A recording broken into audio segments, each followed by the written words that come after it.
Welcome to Losing a Child, Always Andy's Mom. On this podcast, we journey through the devastating experience of the death of a child. Grief is seldom discussed openly in our culture, and the death of a child makes people feel even more uncomfortable. We approach the topic openly and honestly, speaking to people who have lost loved ones and experts who help care for them. Whether you are a parent experiencing loss or someone who wants to support another going through this tragedy, this podcast strives to offer hope and help.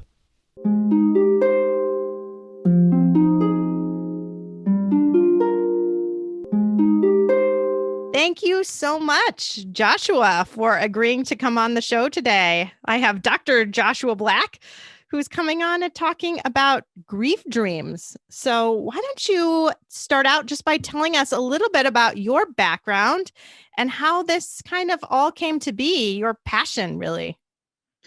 I think with most of us, we start because of a tragedy in our life. And for me, it was my dad who died very suddenly, and it took the wind out of my sails. Like, I personally never suffered a significant loss in my life, so I didn't really know what grief was. But after that happened, I definitely felt something, and it scared me. It really scared me with the amount of tears that were coming out. Like, I was a pretty good male. Like, I wasn't crying anytime, happy or sad. But like, I couldn't stop crying when I was notified he died. And how old were you at the time? I was 24.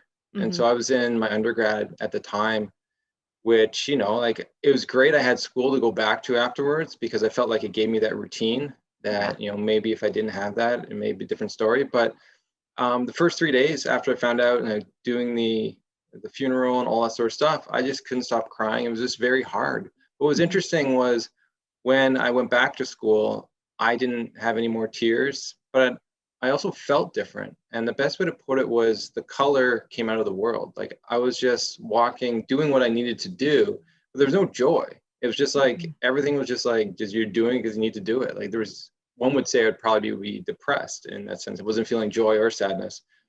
Yeah, it's funny how you just get kind of numb and you just don't feel anything at all. So I lost my mother actually when I was in undergrad too. So Christmas break in the middle of my junior year. So, oh, wow. Yeah. So I totally appreciate that experience because I had the same one, really. Good. Did you, was the loss before or after the exam? Before. Oh, and it was during. Oh, it was after. Yeah, it was after. Okay, yeah. Yeah, we actually put my mom into the hospice facility on Christmas Day, and then she died 3 days later on the 28th. So, wow. Yeah. So, but she had cancer, so we knew it was coming. But it's still hard to take, right? You still don't quite accept your parents just suddenly being gone, especially when you're still really a kind of a kid. It's so true. It's so true. I didn't really, I guess, addled up until after, I was finished my PhD, just because I was always in school, and you just have that mentality that you're still a child in a way. Right. But I know. I tell my patients that, kids that are in school, like, well, I didn't get my first job until I was 30. So, I was still going to school kind of forever. But it's so true. And that's something, like, I've taught some courses in university. And what's sad is, there's so much loss going on in university settings and colleges where a lot of students just don't get support from their professors when they have a loss. And, it's just one of those things that, if you're dealing with a loss and plus then you got to do an assignment or you got to do an exam, we know like how much grief affects the brain and memory. And it's sad how a lot of students they try to do it anyways without really utilizing what's available to them and speaking out and saying, I just can't do it. Yeah, for sure. That next semester was my kind of worst semester as far as grades go and things like that. And considering I was trying to go to medical school, that's not the best time to have your worst semester be that spring of your junior year. But, that's why they have personal statements to explain why your grades weren't maybe what they were for the rest of your college experience. I didn't know if they actually read those, but that's good. I think they did. I don't know if they did. That's funny. And so going back to the story, when I went back to school, it was just this great world, and it lasted for about 3 months. And I just thought this was what grief is. This is just how my life is moving forward. I wasn't trying to change it or go to a support group or anything. I just thought this is it. Like, this is what happens. And then I had this dream, and this is what changed me. And it's one of the most important moments in my life, because I don't know if I would have sought help or figured it out on my own, to tell you the truth. But this dream completely changed how I was processing the loss. And so I'll tell you the dream. I was in my room and I could see my dad at the other end, and he was looking really healthy and happy and almost like light, like he had almost like a light spirit, the best way to put it. He had a lot of issues in waking life. Like, he drank to cope with his emotions. You know, he had a lot of trauma in his life. So in my mind, he was always heavy, you know, kind of angry and all sorts of stuff, right? So for that dream, it was just so beautiful to see him like that. And then I walked up to him, really excited to see him, saying, "I'm going to miss you," acknowledging the loss. And then I told him that I loved him. And then we got to hug. And for me, I woke up right after that. And for me, I couldn't understand what just happened, because when I woke up, I felt everything change within me. Like, I didn't put an interpretation on it. I just woke up changed, and I could feel like the color came back into the world. I could feel it. Like, there was a significant change, and I could feel joy. I was smiling, but also I could feel my sadness again. So it helped me regulate my emotions. But there was just something about that. And instead of the dream was so peaceful and so calm, despite the fact I knew he was dead. Like, there's this, like, you would think I'd be like tearing up in there, but there's this peace within that dream. And I woke up and I just sat at the end of the bed thinking, what was that? Like, I still to this day don't know. But for me, it changed me. And I loved it for that, because it gave me something that I couldn't provide myself at that time.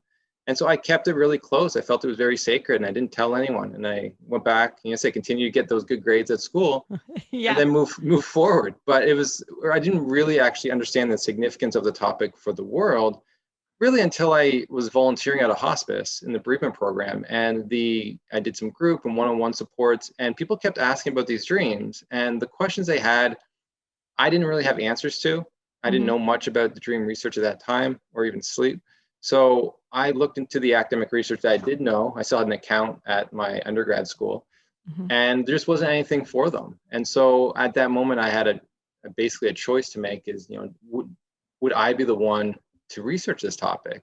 I didn't want to be a researcher. I still don't. Stats and research methodology, it wasn't what I wanted to do in life. But it felt like there's this, like, almost a calling in a way, where it was a very important moment, I think, for people that people need to know answers to, but yet no one seems to care.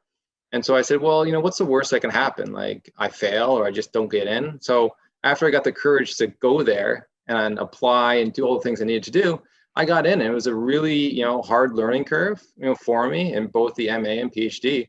But, I made it through, with the perseverance of, with the help of friends and families, and also a lot of bereaved people who kept supporting me along the way, wanting to know some of these answers that I was trying to research.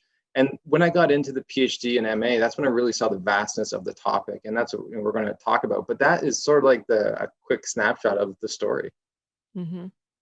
Just how things started out. So what are the things that you kind of started studying at that beginning then? Well, I didn't know you can't really study everything you want to in a master's. Right. Well, that's true. I'm sure. You have a little more flexibility than you do in medical school, just so you know. In medical school, there's no flexibility whatsoever. Well, you just get, like, basically it's a year. You have a year to, because you're doing all your studies, but then you really have a year to collect your stats, or your data. And the way I was trying to collect it, it was taking forever. So I couldn't really get everything I wanted to. I did look at a dream journal, which was nice to see how these dreams change over time, and they do, which is kind of interesting. And then the other thing was I looked at, different themes that, that were occurring in people's most memorable dreams that they had. And that in itself was, I think, really interesting, because a lot of the research that was available at the time looked at themes. And so for me, I got to sort of have a data set where I can actually see if any of the other themes people sort of have introduced could be replicated and have, really good inter-rater reliability between judges. And they just didn't. So it was nice I had this data, and I just made new themes that really brought together everyone else's themes. Because one of the things that I've learned, people want to be the name of a thing. And so even though there's other themes out there that they could just adapt or like, just add to it. They make their own different theme, and it's just like, it's very similar, but they just change it slightly. So I just really try to bring in all the themes and say, okay, how can we actually just score this and move this field forward? Because no one seems to want to like compromise with each other. Mm-hmm. Mm-hmm. So what are some of the things that you feel like you've discovered over these years now? Well, the biggest thing was in my PhD, because that's where I really I did 4 studies, really got to focus on those questions I wanted Mm-hmm. to look at, which is, for the bereaved anyways, is why wasn't I having these dreams? Are these dreams common? And then, what are the function of these dreams? And that's what I could do with the PhD, which was really nice. And I've learned so much, and, I can't share everything on here, but what I can say is that one of the biggest issues why I wanted to start was because a lot of people, when they didn't have a dream of the deceased, they complicated their grief in many ways. They would say, if they're spiritual, oh, maybe they didn't cross over. Maybe that's why I'm not dreaming about them. Or maybe they're mad at me because I had to like sell the home or something like that. Like I couldn't give them what they would have wanted. Or maybe the afterlife, they just forgot about me. So they sort of minimized, how important they were. And other people just get jealous because they want that moment. And you have to be spiritual to want another moment with your loved one. The big saying is they'll give $1 million if we have one more moment. And people get a chance to have one more moment, which is quite beautiful, especially with those positive dreams. And so I wanted to do the research. And so I looked at it with spousal loss and also pet loss, and the results replicated, which is really nice because that's what you need in research. and 2 different losses to also state that, pet loss is disenfranchised, but yet it's still, something that we need to sort of talk about. So the biggest thing there is what I found was I looked at a lot of different variables, and the main one was that had predictive value was dream recall in general. So what it was saying is that people who remember more dreams in general tend to remember more of these types of dreams with the deceased. And so what it's saying to me is that a lot of people are having dreams that they probably just don't remember. And that's something about, just memory and the function of dreams. And that's still a mystery in many ways, just because we can't see all the dreams that we dream, but yet we're remembering certain ones. But there are ways to increase our recall, which is really nice for people who want to have more dreams. Like that's one of the things I really sort of help people with. And, for that, I should also say too, like once a bereaved individual comes to me and says like, I don't dream of the deceased, what's wrong with me? It's always I always say, so what is how often do you remember dreaming? And most people will say, well, not very often. And then you just really connect the 2 dots and you say, so what are the chances of you having one of these types of dreams? Right. And it just allows people to think, and in grief, it's hard to sort of connect the dots. So it's just nice to give people that scientific explanation to reduce a lot of those negative things that they have. But I also say, like, if you want to increase your recall, you can, so there is, I should say, 10% of the population doesn't really remember dreaming. And so those people probably wouldn't have these dreams anyways, and just understanding that. But there's certain people that may only dream once a month. So there is some memory of dreams, but it's just not high at all. But you can increase that. And that's the beauty of dreams, is when you value dreams, what happens is your mind says, oh, you like this stuff? I'm going to remember it for you. And you'll actually start remembering more of these dreams. Our culture is really bad for talking about the significance of dreams. It took me 4th year university to actually get a 1 lecture just on dreams. It was in a sleep course, and most people don't have sleep courses. So most people go throughout their whole academic career and even high school and everything just ever knowing the research on dreams. And I think that's a sad thing, because people are left to their own devices of trying to understand the topic. So once you start valuing it, one thing is you listen to this podcast, talking about your dreams with others. But one of the go-tos is keeping a dream diary. So when you have a dream, you write it down, and you're telling yourself, I want to remember this. And so you'll have more and more. And what's interesting, research has shown, is by doing that, you will increase your frequency rate. And just for me, I tried it. I usually have like 3 dreams a week that I remember. And after I started doing it, from the first month, I was having 3 or 4 dreams per night. And so finally I just had to stop and said, this is too much. Like I'm waking up way too much. So now I only remember, I want to write down the memorable dreams to me that I want to sort of remember and move forward. Yeah. My husband, I don't think ever remembers dreams at all. And I don't that often either. And you talking about, not learning much about it. I mean, when you think about the importance of sleep, sleep is very, very important, right? I'm a pediatrician, so I talk to parents about their kids' sleep all the time. But did I ever learn anything in medical school about sleep? No, not once. Wow, really? Nothing. Wow. Not a thing. I mean, I can't, not one course, nothing about sleep. You just sort of kind of have that general gestalt of people need sleep. And if they don't have sleep and they're sleep deprived, bad things happen. Right. And we know that it increases your stress hormone levels and things like that. But we don't study sleep. So even in that community, let alone the general population, you're not going to learn things about sleep and dreams and things like that. So yeah. And I know too, just thinking about myself, I have a few dreams that I remember about Andy. Not that many, more about my mother, actually. I had more of those. But I would find myself a little jealous if someone else had more, right? Because I do just want a little more of him. And most of those dreams that I had, especially at the beginning, he was always dying. So it was like very sad. And he died in a car accident. So he was never sick and dying. But in my dreams, I would like be knowing he was going to die in the next few weeks because he would be dying. But recently I just had one not too long ago. And the only thing I remember from the dream is that, so he was happy and healthy, which is the first one I'd had of him happy and healthy, which was really nice. Wow. But at some point in like the middle of the dream, and I don't even know what we were doing, he turned to me and said, "Remember when I was dead, Mom?" And I was like, "Yep. I totally remember when you were dead." So it was like my brain or something wanted to remind me, this isn't real. He's real. He is really dead and he's still dead. And he is reminding you, like, remember when I used to be dead?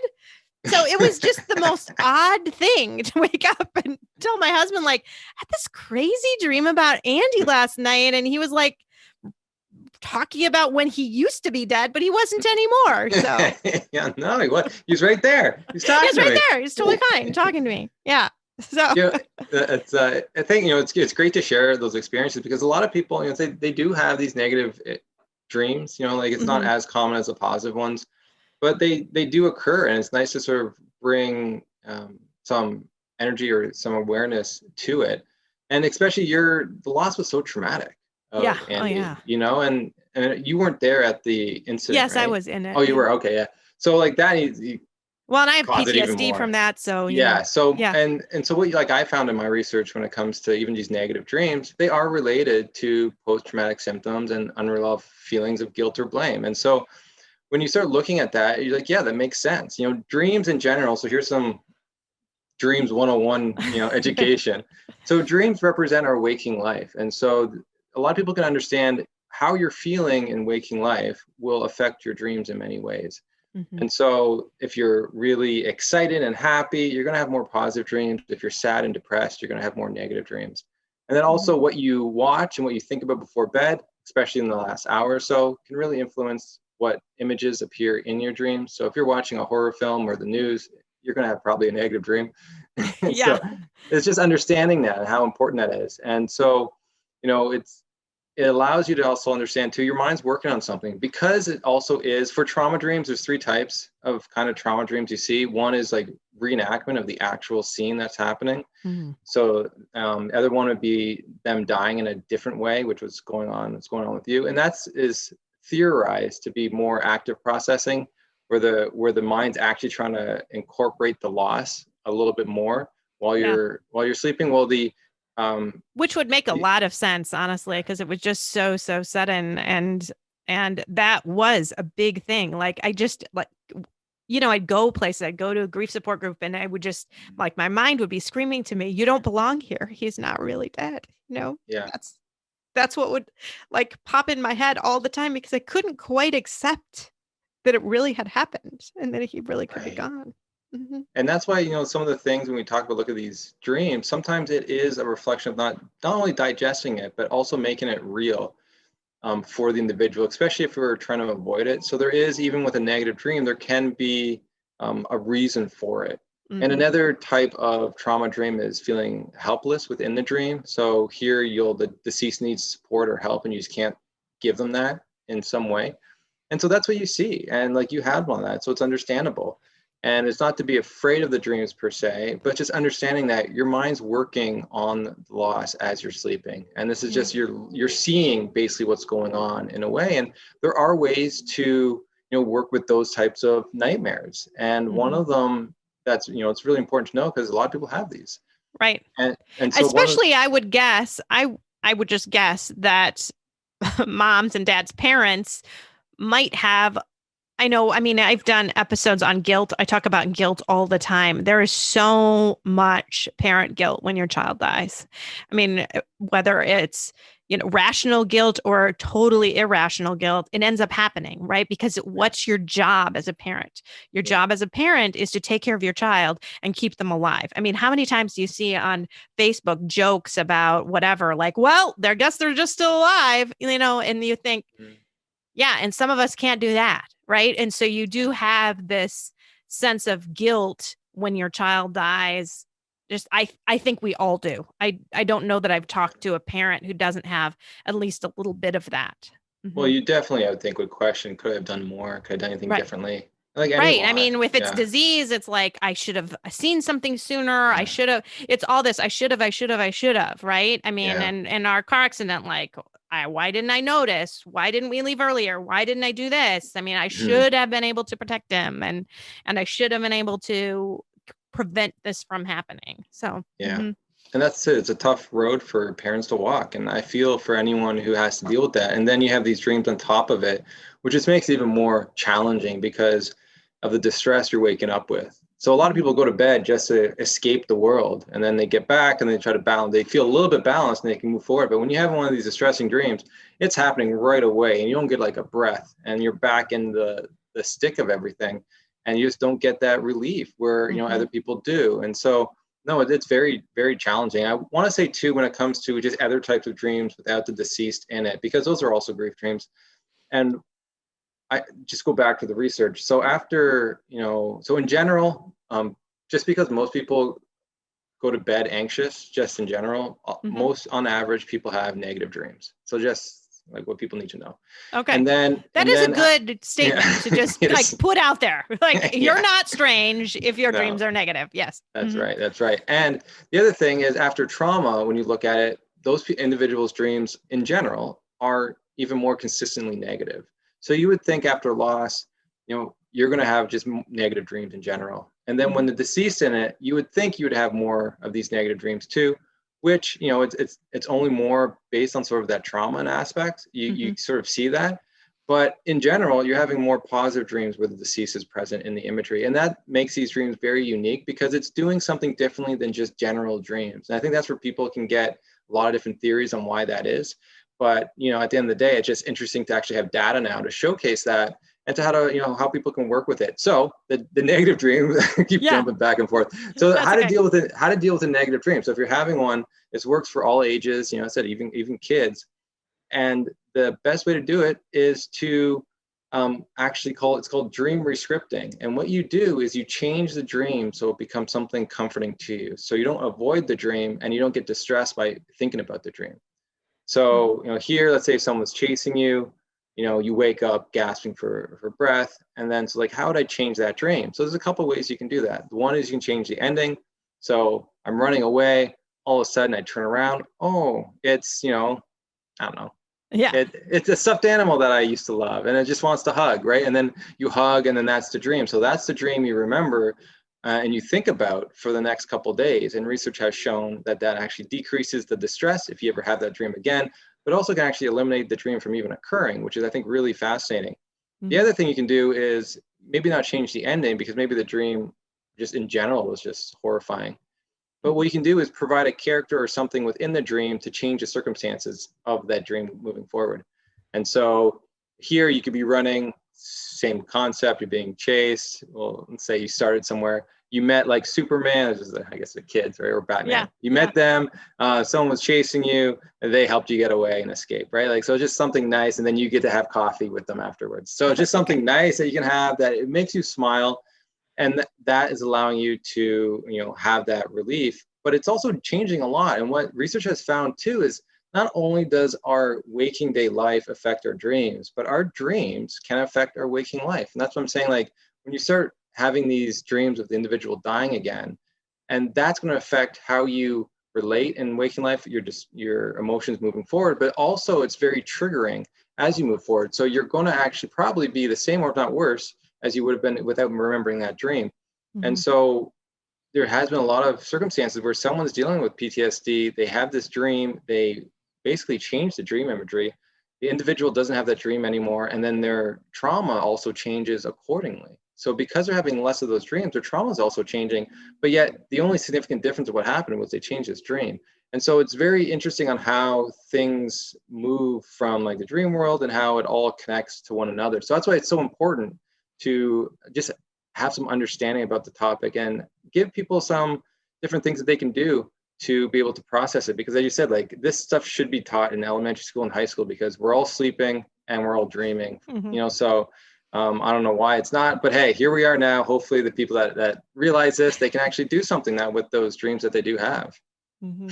Yeah, I think back to the first person that ever had me re-script a dream was my mother, way back when I was like about 7 years old. So my grandparents' house had been destroyed in a tornado and they survived and they were fine, but the entire house was destroyed. And so that obviously gave me some fears as a kid. And then I had a dream then that their house was burning down. And I remember waking up and, and just crying to my mom. And she told me, well, we've got to change the dream. And I remember very specifically, I changed the dream. And when I went back to sleep, I changed it and all the fire turned into like magical, I don't know, sparkles or whatever. And it all the walls came back, so the fire just turned into these golden, beautiful things like fairy dust almost. I think it was really like fairy dust. That's the best explanation. And then everyone was fine. And so it's funny. Beautiful. It's funny that's like, oh, my mom did that. Like she had no training in anything at all, but she just wanted her daughter to feel better. So. Well, I think she probably utilized that, maybe her technique or someone may have told her that. But yeah, I think that's amazing. Some people just know because it works, right? And so I'm glad you figured that out. As a child, I had a lot of nightmares. I was living with an alcoholic, and at school, I wasn't, I guess I was getting picked on a lot. And so I had a lot of negative dreams myself. And so when I told my parents, they told me it was the devil in disguise, that he was trying to attack me. And so I actually was really afraid, and it's not the first time I've heard that, right? So, but I was really afraid of dreams, and I didn't want to remember dreams either. So for me, dreams have never been a big thing, but what I did when I had those dreams later on, and like they kept being there and being triggered in different ways in unsafe environments, but I learned to do that technique of, being able to get away. And that's how I processed it. And then when I went to university and heard about this, I was like, oh, I was doing that myself just without anyone ever even telling me. I just found that was a little bit more beneficial to reduce the distress. And so, yeah, it's interesting what people say as a way of they think that they're comforting the people or problem solving for them. But sometimes it's just, bad advice. Yeah.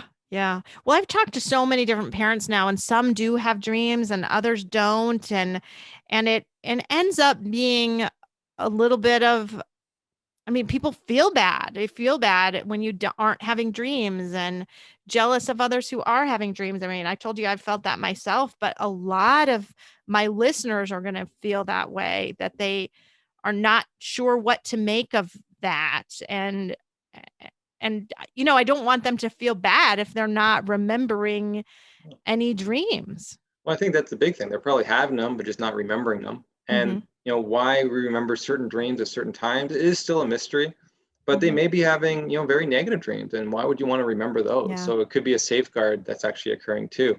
But one thing I would suggest is there has been, some research not on this, but just in dream incubation in general. And they've used this throughout time, where before bed, what you do is you think about a dream you really want to have, even write it down, and just, process that dream. And on my website, griefdreams.ca, I have a dream builder worksheet people could use to actually write down the dream they want to have. Because one of the, getting beyond this, one of the issues people did have when they said they didn't have a dream, they really wanted one, I would say, well, what dream do you want to have?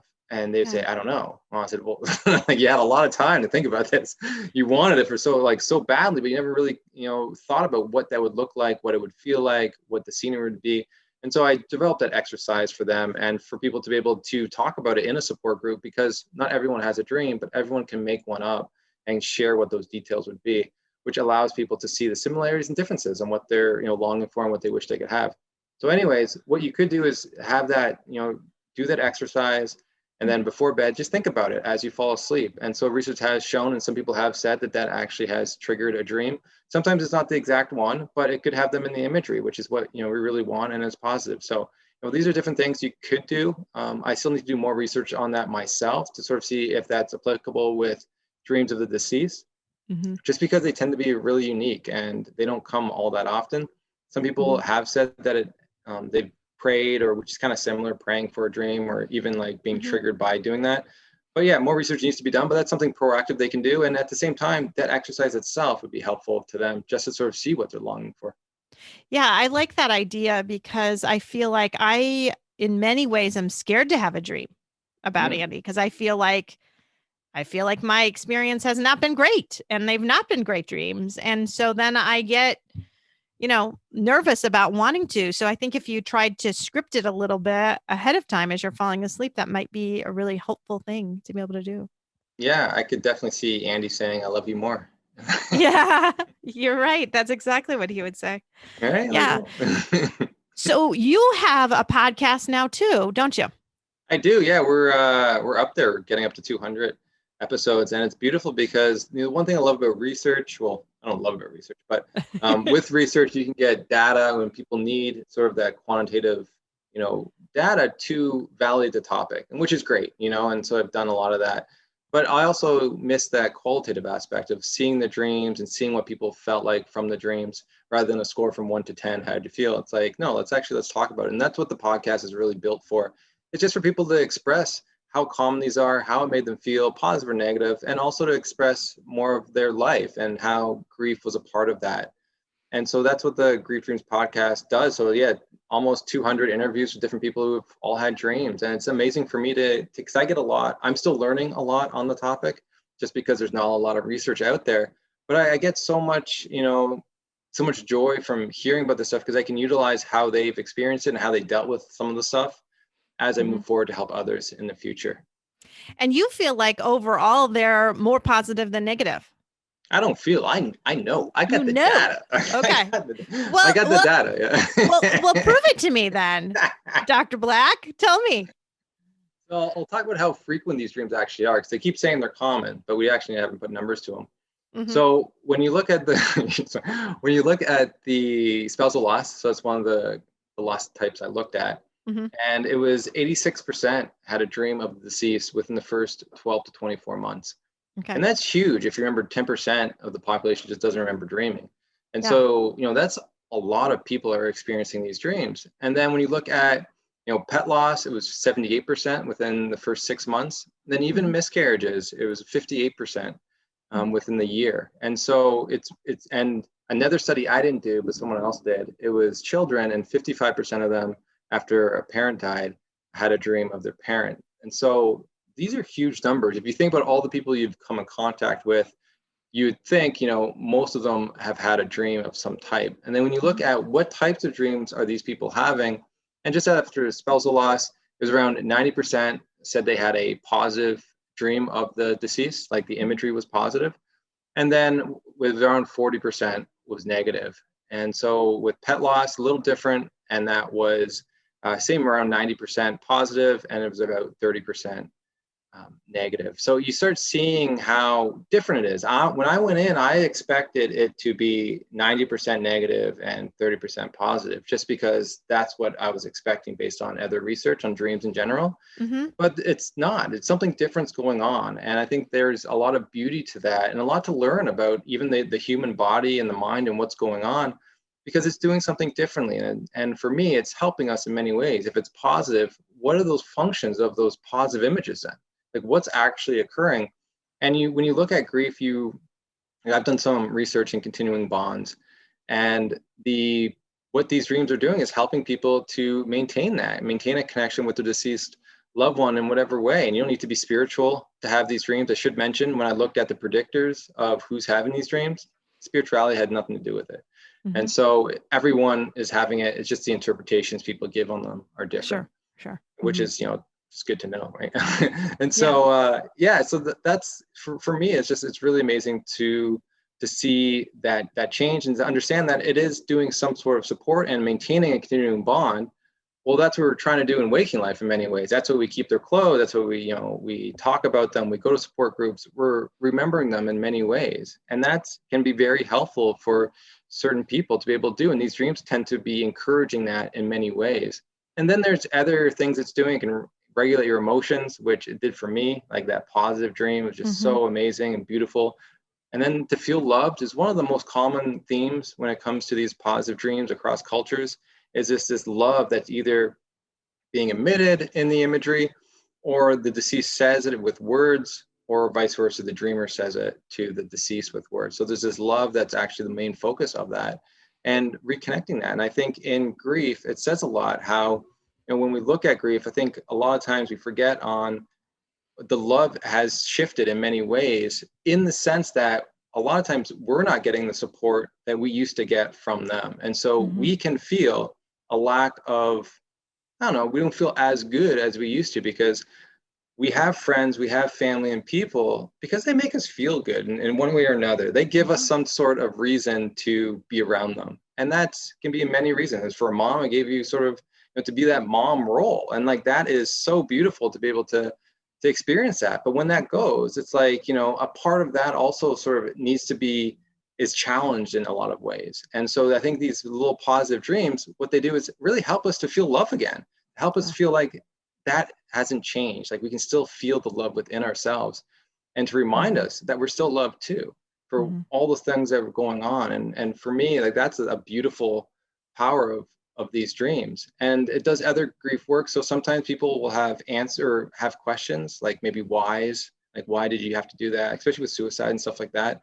And sometimes they get the answer, which is, I think, amazing. And other times they get an apology if they felt that, something happened too. So there's a lot of areas in which the content of the dreams actually helps release guilt and helps people through the grieving process in many other blocks that they do have. Like for me, my block was, I didn't get to say goodbye to my father. I got a chance to say that. I also didn't get a chance. The last time I told him I loved him was probably when I was 4 or 5. Like, it's just something he never said to me, and I never said to him, but it was just like, kind of like agreed upon. And right. But I didn't know how much how much I needed that. And, in the dream, I had that. And so you see that with a lot of other things. And I just think it's remarkable, as a researcher, to just understand like how just vastness the topic is and how it can help support people through a very, very difficult time that a lot of people aren't saying. They'll say, the person's resilient. Wow, good job. But like, they may have had a grief dream that actually helped them along the way to be where they are. And so let's ask about that, and let's sort of talk to people about it. Well, and I've had different parents share some of the dreams they've had, and you're right that they had been overwhelmingly positive. I think, they're probably less likely to share things that would be negative, certainly. I have one woman that I'm thinking of, and right off the top of my head, Rizarta, her son Layart died, and she has dreams about him quite often. And in fact, the day I interviewed her, she ended up texting me the next day because she had a dream of Layart and Andy together in heaven. Interestingly, Layart is Muslim and my son Andy is Christian, but they were together in heaven in her dream. And so she was very quick to she's frantically texting me back about our boys being together in heaven. So it was really just beautiful. And what's funny is that she and I were in contact quite a bit for a while. And then I did have a dream about Andy, like shortly after, just talking to her a lot about Layart and Layart's dreams. And so it's funny how you kind of, you just start opening yourself up to it a little more. I felt like that's almost what I had needed to do then, was just opening myself up to the idea of it. And, as opposed to being scared of it, which is what I had sort of been in the past. Yeah, I think especially you're afraid of it, I can see that blocking it, because you're telling your mind, I don't want to, if I have this, I don't want to remember it. Like it freaked me out too much to whatever. But it can be, I said, like, it can be the most comforting, and doesn't say you don't have to believe it's a visitation Yeah, right. just to have another moment with the person. And even for some people that have told me they got to relive a memory they forgot. And one of the things with grief is you try to remember, you want to write down all the moments you had together, but it's, it's a lost cause. And so you kind of get depressed, but you can have these moments where you're like, oh, wow, like I remember that. And it triggers a lot of other things. And I like how you were talking about dreams with your friend, just because, it does provide another avenue of how to talk about our grief. We get, a lot of times it's very structured and like there's certain things we talk about, but, this can lead to more conversation, a different type of conversation that can help us to have new ways and new tools, just be able to explore loss. Mm-hmm. Yeah. And you're right. Our conversations changed quite a bit once we just kind of started talking about these dreams instead of just, and it's nice. It's nice sort of to have that little bit of a fantasy when things in the day are not always so great, right? And the grief is heavy and the grief is hard and the grief is dark, to be able to get a little bit of a reprieve from that. Yeah. Mm-hmm.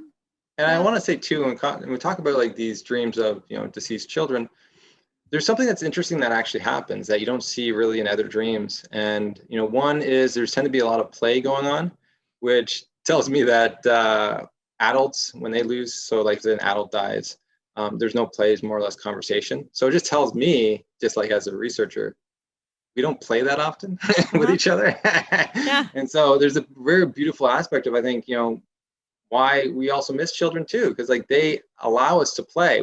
We feel it's safe to play. But if you play tag with an adult, they're gonna look at you weird and like not call you back. Yeah. So, right. So it allows you to have that sort of that joyfulness to you. But the other thing is that these children, they can age as they would have in waking life. So if they died, let's say at 4, in 2 years, you could dream with them as 6, and as it continues on. Which you don't see that. You don't see adults aging. If anything, if a father dies or a parent dies, what happens is they'll usually go back in your imagery to a time where they're healthy and so like 40, maybe 50, or just before they were sick. So it's really interesting how like they don't age. I haven't seen that yet with an adult, but for that imagery, you sort of see that, and I think that's very beautiful. Mm-hmm. Yeah, I remember being woken up one time I could have sworn it was like Andy saying my name, waking me up, but it was Andy whose voice was changing, and his voice never changed. So, it was like, whoa, it was just weird because it felt like what it would have been had he still been alive at that point. Mm-hmm. Right, and it's funny what you say about the play, because even like I told you that those dreams I was having at the beginning where he was dying, I think he had a brain tumor in the one, and he was going to die in like 3 weeks. I don't know why I specifically remember that it was 3 weeks, but we were at summer camp. So we were doing summer camp together to try to do something fun with him before he was going to be dying. So even in that, which was not an overly great positive dream, but we were still like playing and trying to do fun stuff together that you wouldn't have expected, maybe in a different type of dream. Mm-hmm. Mm-hmm. Yeah, no, it's very interesting. You start looking at, as you talk about it, you start looking back at some of the dreams and getting more of an understanding. Yeah. And normalizing those experiences and seeing different clues. And that's why there's so much rich detail in dreams that can really help people as they move forward and to provide new forms of conversation. And that's why I've done, I provide, one-on-one grief dreams consulting, just because a lot of people just don't have that space. It's great you have someone. I think that's amazing. I think everyone should have like a dream buddy, but some people don't, right? Like, and so people especially. It's making me want to text Rosarta and ask her what her dreams have been lately. You got to do it. I know. Rosarta from New Jersey. I love how I have these like friends all over the world really now that I could like send little messages to that like take up different parts of my life. So who would have thought, being like doing a podcast and just like doing like being you, like would, capture the friendships of so many. And I think that's a beautiful thing that's going on where, people have the support and they have different skill sets too on what they want to talk about. And you can pick and choose whatever you feel. Yeah. Exactly. There are different people. Like you said, she's my dream buddy. Really? Yeah. That's what. I should tag on at the end of this episode of Rizarta telling her most recent dream or something, huh? You could. Oh, could you do that? Like get her to talk about her dream experience and then like plug it in at the end. That'd be nice. I think that'd be kind of fun to do. Yeah. So are there other things you feel like you want to share today with the audience, or That, like it's been, I think, enough. I could probably go on for hours. I do have like a Grief Dreams training course. So people who actually want to know more, it's 9.5 hours. So like, there's a lot more we can say. and so if people want to learn more about it, I think that's the place to go. And you can find that link through my website, griefdreams.ca.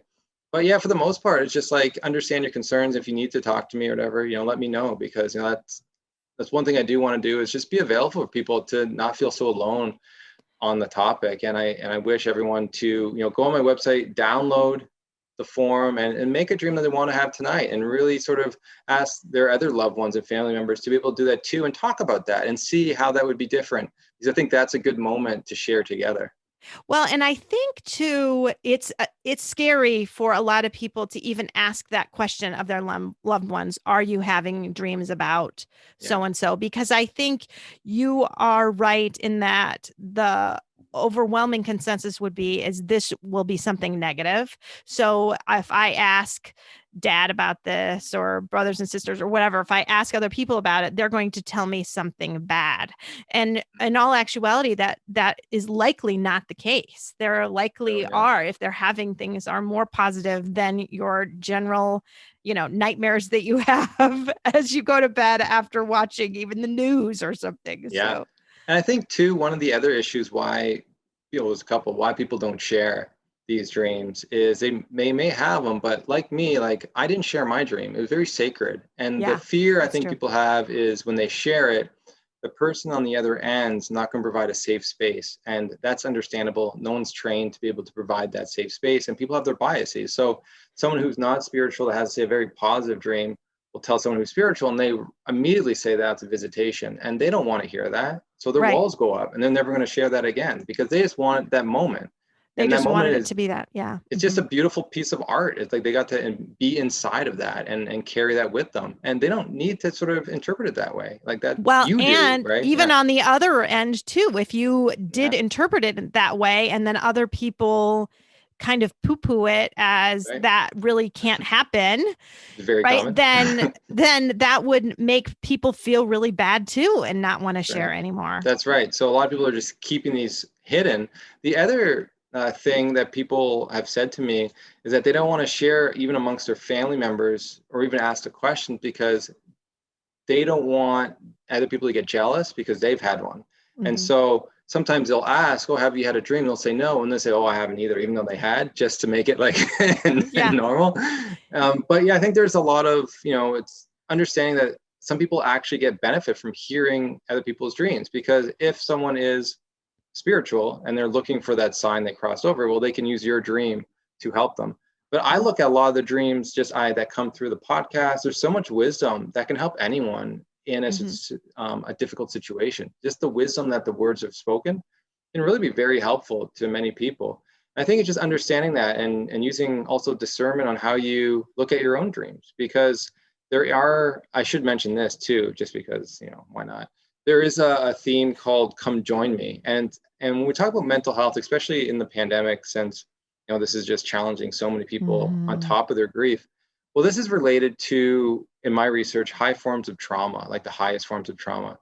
And you can see it across cultures. So in the Toraja indigenous people of Indonesia, when someone has one of these types of dreams, it's a sign they're going to die soon. And so in a culture like that, you would think if someone has high forms of trauma, they wouldn't be able to do things normally that they could do, like hunt or gather or build, without making a significant mistake that could kill them. But also another a psychologist found in her practice, she hasn't had the data, but she's found in her practice, when that theme comes up, it's rare. When it does, she relates it to high forms of suicide ideation. And so that also could be related to why, maybe in the Toraja people, the individual dies, is maybe they actually kill themselves.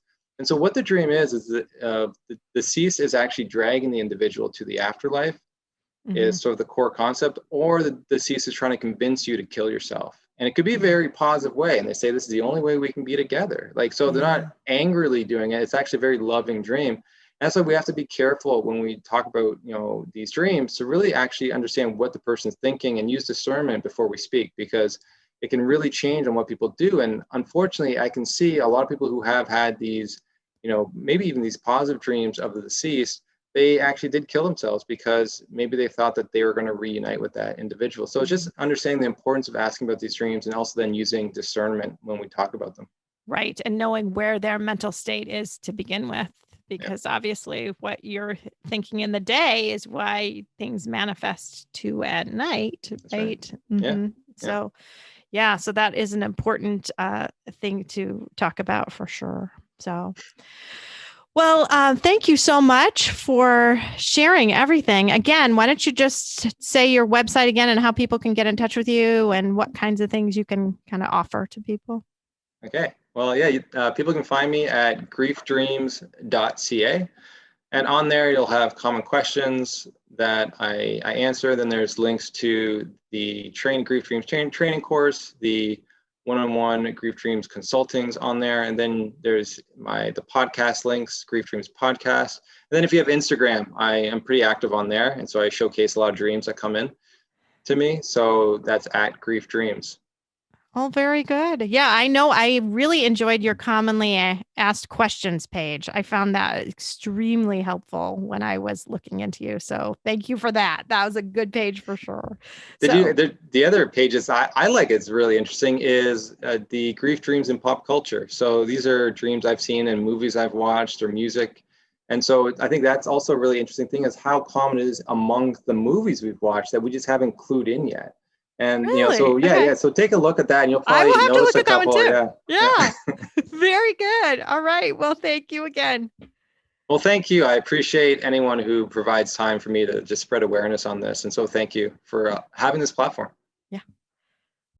So I am back as promised with Rosarta, Layard's mom, also known, I guess, now as my dream buddy, which I didn't realize you were my dream buddy. But now after talking to Dr. Black, I realized you are my dream buddy, because when I think about dreams, I think about you. And even after I talk to you, I will end up having a dream about Andy. So which he says is kind of common. So if you kind of talk about dreams and think about dreams, then you'll have more dreams. So I just out of the blue sent you a text message after I got off with Dr. Black asking if you'd had any recent dreams about Layard that you'd want to share. And of course you said yes. So I do want to take a quick moment. So if you watch the video clip, which you can see on YouTube, you will be able to see a lovely picture of Layard, because Rosarta is wearing a t-shirt with Layard on it. So there's cute Layard in a lupine. Yes. And the lupine actually comes from a dream. So I don't know if you want to tell that dream or what dream you want to tell, but the lupine is actually minutes after he passed, is the TV went on in the hospital with lupines. Okay, and yes. I don't think on my episode I was able to tell, because only after I found out that he spoke to his social worker and he wanted to give me purple flowers, my favorite color, after surgery. So when the TV went on with my purple lupines, he did in his own way give me my purple flowers. And so it's so crazy again, because I just made an appointment and I want a tattoo of a lupine. I have his heartbeat on me. Nice. And then obviously the thumbie that we do. Yep. Oh my goodness. As far for dreams, I recently had one. With grief, you miss touching them. Yes. You miss feeling them, like the way he felt on me. I missed that. So I had a dream a couple years ago when he was still here. We went to a carnival and he had so much fun. I only had my 2 boys back then.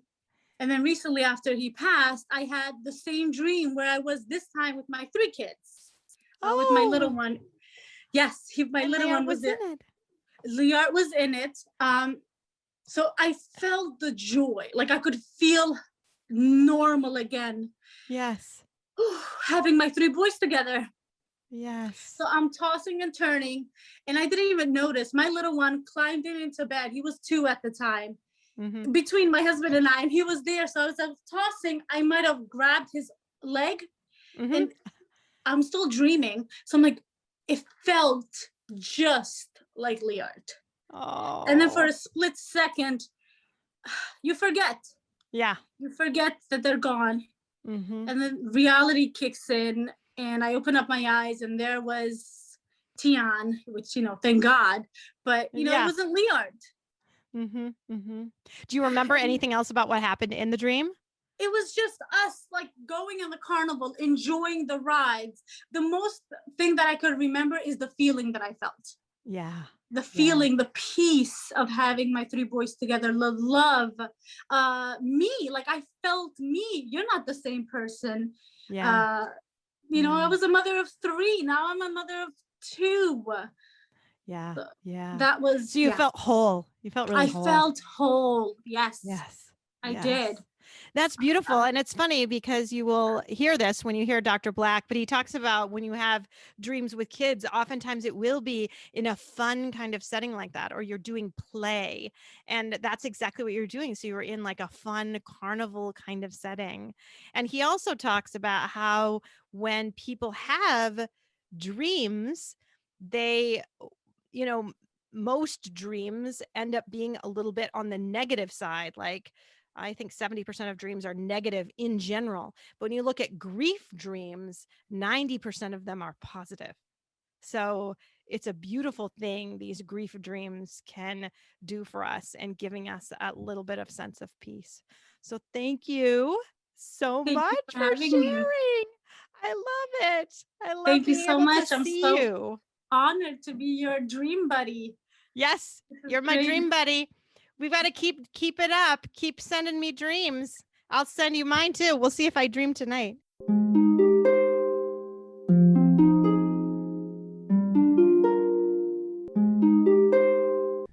Thanks for listening to Losing a Child, Always Andy's Mom.